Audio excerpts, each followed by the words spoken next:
मृत्युंजय तिवारी जी, आज एनडीए गठबंधन की आज बैठक होने वाली है। मुख्यमंत्री नीतीश कुमार की अध्यक्षता में आगामी 2025 के विधानसभा चुनाव है। देखिए, एनडीए हताश और निराश है कि दो चार सीटों पर जो उपचुनाव हो रहे हैं उसमें एनडीए को कहीं जनता का समर्थन मिलता नहीं दिख रहा है।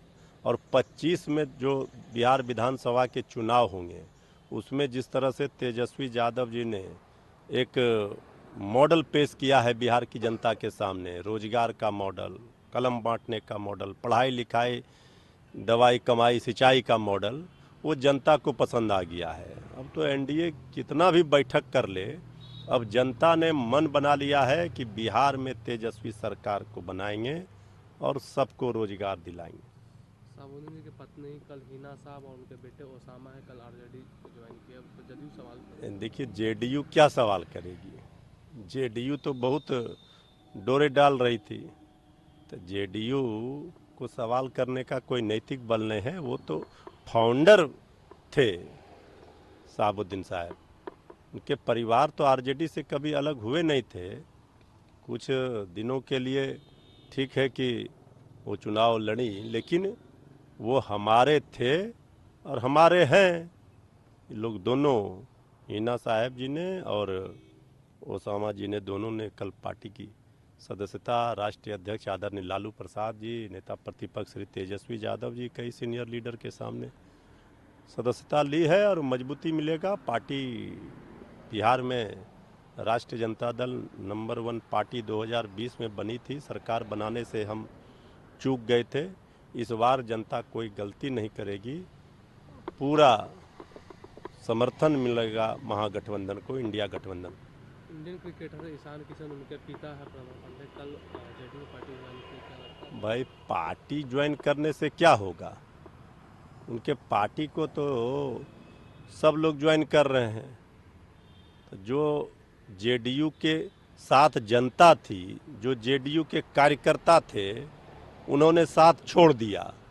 तो अब इसी तरह से लोगों को ला रहे हैं, पार्टी में ज्वाइन करा रहे हैं, इससे कोई फर्क पड़ने वाला नहीं है। गृह मंत्री अमित शाह कोलकाता में उन्होंने कल कहा है कि राहुल बाबा और उनकी कंपनी इंडिया गठबंधन है, जिसमें ममता बनर्जी शामिल, वो दिन में सपने देखते हैं कि बीजेपी चुनाव कैसे जीता है। मध्य प्रदेश हो, राजस्थान हो, छत्तीसगढ़, उड़ीसा या कहीं भी हो, अब झारखंड में भी सरकार और महाराष्ट्र बनाने की बात कर रहे हैं।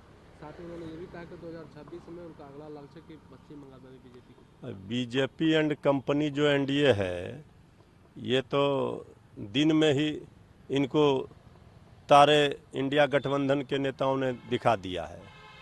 तो ये कांग्रेस पार्टी की चिंता छोड़ दें राहुल गांधी की, पहले अपना एनडीए का सरकार बचाएं, यही बहुत है। भाजपा के सांसद निशिकांत, उन्होंने कहा कि 1951 में मुसलमानों की आबादी 9% थी, आज 24% हो गई है। पूरे देश से मुसलमानों की आबादी 4% बढ़ी और हमारे संथाल परगना में भी 15% बढ़ी है। ये 11% बांग्लादेशी घुसपैठी और झारखंड की सरकार इसे स्वीकार कर रही है। वोट बैंक की राजनीति के कारण ना तो कांग्रेस ना ही जेएमएम आदिवासियों को चिंता कर रही है। जब तक बांग्लादेशी घुसपैठी को वापस नहीं भेजा जाएगा, बीजेपी चैन से बैठने वाली नहीं। ये सब कहाँ से ज्ञान लाते हैं बीजेपी वाले? ये सब को पाकिस्तान भेज देना चाहिए। बहुत पाकिस्तान और बांग्लादेश घुसपैठी करते हैं। ये सब बांग्लादेश पाकिस्तान चले जाएंगे, भारत शांति से रहेगा। अरे विश्व गुरु ऐसे भारत नहीं बनेगा। भारत में कोई भी मुसलमानों को डरा कर वोट बैंक के खातिर ये जो सियासत की जा रही है, इससे भला किसी का नहीं होगा। ये अमन चैन बिगाड़ना चाहते हैं। शिक्षा की बात, स्वास्थ्य की बात, नौकरी की बात नहीं कर रहे। ये बात कर रहे हैं सिर्फ पाकिस्तान तो बांग्लादेश तो घुसपैठी तो लफ्ज़ियात। अरे भाई, जो भी सरकार में है उनकी जिम्मेवारी है रोटी कपड़ा मकान रोजगार की बात करें, लोगों के भलाई की बात करें।